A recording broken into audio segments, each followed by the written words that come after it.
Hi everyone, welcome to Bapi Babli channel. তো আশা করছি সবাই ভালো আছেন আর আমিও ভালো আছি। তো এই যে দেখুন, আজকেই এখানে আসার পরে এই 2 সপ্তাহ পরেই আজকেই কিন্তু একটু মাছ মিলেছে কি মার্কেটটা এখান থেকে না একটু দূরে আছে, তো আমি তো যেতে পারি না, বাপিকে গিয়ে নিয়ে আসতে হবে। তো ও সকালবেলা উঠে গেছিলো, গিয়ে নিয়ে এসেছেন। কিন্তু জানেন তো মাছটা অনেকটাই বেশি হয়ে গেছে, তো ভাবছি একবারে রান্না করলে দুবেলার জন্যই করে দেবো। তো মাছটা এখানে আবার কেটেই দেয় না, আপনি যদি 500 নেবেন কি ধরো 6 পিস 2 পিস নেবেন তো কেটে দেবে না, এখানে আপনাকে পুরো 1 কেজি নিলেই কেটে দেবে। তো সেই জন্য করে উনি কেটেই নিয়ে এসেছেন, একেবারে 1 কেজি বেশি করে মাছ নিয়ে এসেছেন, তো একেবারে কেটেই নিয়ে এসেছেন। আর আমাদের কলকাতার দিকে কি হয়, আপনি যদি 1 পিস কেন 2 পিস যদি মাছও নেবেন তাহলে ওখানে কেটেই দেবে, এখানে কিন্তু আবার সেটাই হচ্ছে না।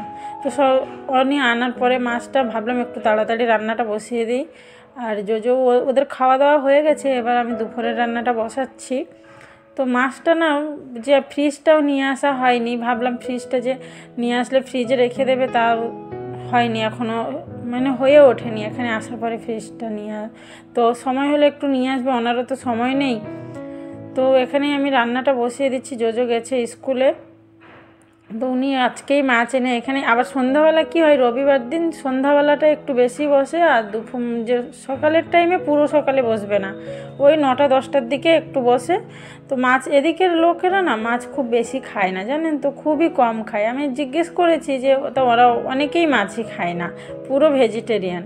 ননভেজ কী করে রান্না করতে হয় মাছ ওরাও সেটাও জানে না, আমাকে জিজ্ঞেস করে যে তুমি কিভাবে রান্না করো, ওরা মাছ রান্না করতেও জানে না।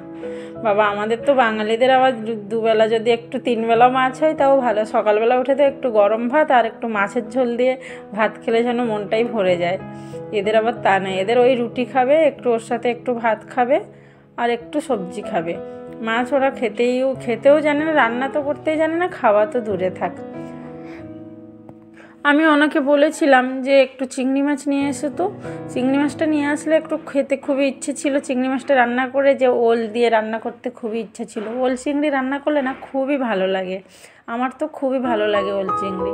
তো সেই জন্য করে বললাম একটু চিংড়ি মাছ পেলে নিয়ে এসো। তো উনি এসে বললেন যে চিংড়ি মাছ নাকি ওখানে পায়নি। তো ঠিক আছে, এই মাছ নিয়ে এসছেন, কাতলা মাছ নিয়ে এসছেন হয়তো, আমিও জানি না, কাতলাই নিয়ে এসছেন। তো এইটাকে এখন ওল দিয়েই রান্না করব ভাবছি। ওলটা অনেক দিন থেকে আছে, রান্না করা হয়নি, বাড়ির থেকে নিয়ে এসেছিলাম আসার সময়।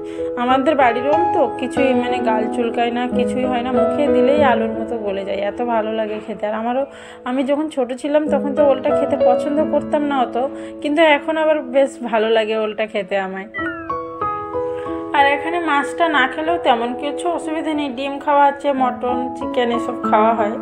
কিন্তু অসুবিধাটা হলো আমার একটু জোজোটাকে একটু মাছটা দিতে ভালো লাগে, দেন ওকে মাছটা খেতে খুব পছন্দ করে, সেই জন্য করে একটু আমার মনটা খারাপ হয় যে ওকে একটু মাছ খাওয়াটা ওর একটু অনেক কমে যাচ্ছে এখানে আসার পরে। একটু চিকেন মাটন খাক, কিন্তু মাছটাকে খুবই ভালোবাসে, আমিও মাছটাকে ভালোবাসি, আমাদের সবাই ভালোবাসে। কিন্তু মেন কথা একটু সবসময় মাছ না হলেও সপ্তাহে 2-3 বার মাছ দরকার হয়, এখানে তো মার্কেট তো অনেক দূরে, যে কারণে আর হয়েই ওঠে না। আর বাপির যেহেতু নাইট শিফট থাকছে কিছুদিন হলো, তো সেই জন্য করে আর উনি আর মর্নিংয়ে উঠে যে গিয়ে মাছটা নিয়ে আসবে আর হচ্ছে না। আর পাশে মার্কেট হলে আমি গিয়ে নিয়ে আসতাম, তো ওনার আর মার্কেটে যাওয়া হয় না, উনি শুয়ে পড়ে, ঘুমিয়ে পড়ে। আর আমি ছেলেকে নিয়ে স্কুলে যাই, যে গিয়ে ওখান থেকে যে দিয়ে এসে যে যাবো, সেটা তো আবার মার্কেট অনেক দূরে, আবার এখানে আমি কিছুটা চিনি না ঠিক করে। আর এদিকে না ঠান্ডাটা এখন দেখছি একটু কমে গেছে, জানি না ওদিকে কেমন ঠান্ডা, কিন্তু এদিকে প্রচুর ঠান্ডা ছিল আর প্রচুর ঠান্ডা পড়ে এদিকে। কিন্তু দেখছি আবার কিছুদিন হলো দেখছি ঠান্ডাটা খুব বেশি নেই, ঠান্ডাটা কমে গেছে। তো আর বলছিলাম যে সামনে গিয়ে একটু কুল গাছ আছে, কুল গাছ থেকে কুল পেড়ে নিয়ে আসবো, তা আর যাওয়াই হচ্ছে না। সে কথা বাপিকে আজকেই বলছিলাম, চলো না একটু তুমি গাছটা একটু ঝাড়া দেবে, আর যার নিচেই কুল পড়বে নিয়ে আসবো। নিয়ে আসার বলছে কী করবে, আমি বলছি নিয়ে এসে ওগুলো একটু আচার করবো। আমাকে বলছে একদম দরকার নেই, যাওয়ার দরকার নেই। তো আমি আবার বলেছি না, যাবো, একবার নিয়ে আসলে একটু এনে আমি তো বানাবো, তোমার তাতে কী বলো, তুমি তো খালি একটু গাছটা ঝাড়া দেবে, আমি পারি না বলে যাতে একটু কুল কটা পড়ে আমি উঠিয়ে নিয়ে আসবো কুড়িয়ে। তো বলেছে তো যাবে বলে দেখি এখন। আর এখানে আসার পরে খুবই ফাঁকা ফাঁকা লাগে, যেন ভালো লাগে না আমার, কারণ আমি তো ছোটোবেলার থেকে গ্রামেই বড় হয়েছি, আর আমাদের গ্রামেই মানে তো আপনারা বুঝতে পারছেন যে কত ভালো লাগে। আর ওখানে সবাই সবার সাথে দেখা হয়, সবাই সবার সাথে সকালে সবাই সবার বাড়ি যাওয়া আসা কত ভালো লাগে, খুবই ভালো লাগে। তারপরে কলেজ লাইফের অনেকেই হোস্টেলে থাকাতে অনেক বন্ধুদের সাথে থাকা অভ্যাস। সেখান থেকে যখন কলকাতায় ম্যারেজ পরে যখন কলকাতায় চলে আসলাম, সেখানে আসার পরেও অনেক বন্ধু, তারপরে কলকাতায় অনেকটাই লোক, তো সবসময় ভিড়ের মধ্যে থেকে থেকে না আমার একটা অভ্যাস হয়ে গেছে জানো। আর এখানে থাকতে গেলে খুবই একা একা লাগে। যোজকে স্কুলে চলে গেলে, ওর পাপা যদি অফিস চলে যায় কিংবা যদি ওনার নাইট ডিউটি থাকে ঘুমিয়ে পড়ে, তাহলে আমার খুবই একা একা লাগে, অত আর ভালো লাগে না।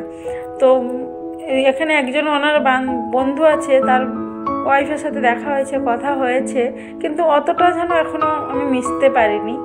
তো দেখি আগের দিকে একটু মেশার চেষ্টা করছি, মিশে গেলে একটু হয়তো ভালো লাগবে, কারণ আমার তো একা একা থাকা অভ্যাস নেই, আর ভিড়ের মধ্যে থাকা অভ্যাস। সবসময় গ্রামে থাকলে, বাপের বাড়ি থাকলে কত সবাই যাওয়া আসা লোক, তারপরে শ্বশুর বাড়ি থাকলে ওখানেও একটু গ্রাম মতো, তো ওখানেও ভালো লাগে, ওখানে সবাই চেনা জানা।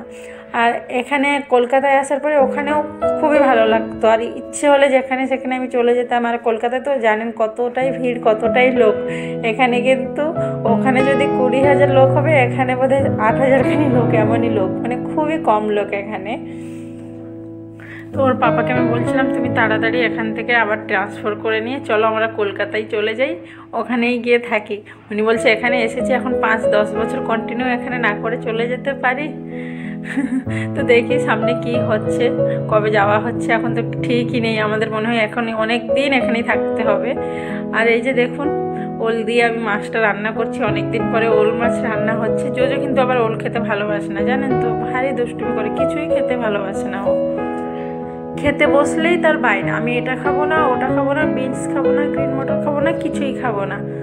তো চলুন, আজকের রান্নাটা আমার এখানেই সরে গেল। তো আপনাদের সাথেও গল্প করা অনেক গল্প করা হলো। তো আজকের ভিডিওটি আমি এখানেই শেষ করছি। আশা করছি আপনাদের ভিডিওটি ভালো লেগে থাকবে। ভিডিওটি ভালো লাগলে ভিডিওটিকে লাইক করে দেবেন, শেয়ার করে দেবেন চ্যানেলটিকে, আর সাবস্ক্রাইব করে দেবেন। তো সবার সাথে দেখা হচ্ছে আরেক নতুন ভিডিওতে। তো সবাই ভালো থাকুন, সুস্থ থাকুন, টাটা।